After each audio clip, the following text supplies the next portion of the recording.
आशीर्वाद लेने आए थे एक बड़े भाई का। विधानसभा चुनाव है। अरे नहीं भाई, हम चुनाव न लड़ने के लिए नहीं आए थे। खेसारी लाल यादव जिस तरह से तेजस्वी यादव से मुलाकात करके निकले हैं, बिहार के राजनीतिक गलियारों में हलचल तेज हो गई। बस ऐसे ही भाईचारा का, वो मेरे परिवार के बारे में पूछ रहे थे, मैं भी भाभी के बारे में पूछ रहा था कि क्या वाकई खेसारी लाल यादव राजद के टिकट पर चुनाव लड़ने की तैयारी कर रहे हैं।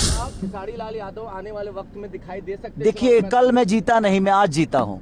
आज भोजपुरी के सारे स्टार्स पॉलिटिक्स में चले जाएंगे तो भोजपुरी इंडस्ट्री को संभालेगा कौन। खेसारी लाल यादव नेता प्रतिपक्ष तेजस्वी यादव से मुलाकात करते हैं और बिहार की राजनीतिक गलियारों में एकदम से हड़कंप मच जाता है और इस बात की चर्चा तेज हो जाती है कि खेसारी लाल यादव राजद पार्टी के टिकट पर चुनाव लड़ने वाले हैं। भैया से मिलने आए थे, चाचा को थोड़ा हाल चाल लेने आए थे, बाकी कोई।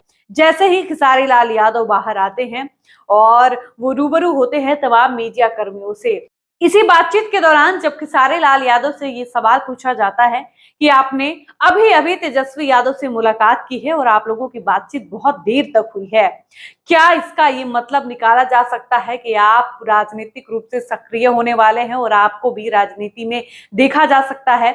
इस सवाल के जवाब में खेसारी लाल यादव ने कहा कि बिल्कुल नहीं। अरे ना भाई, हम हीरो में सही हैं, हम ऐसा ही गर्दा उड़ा रहे हैं। चुनाव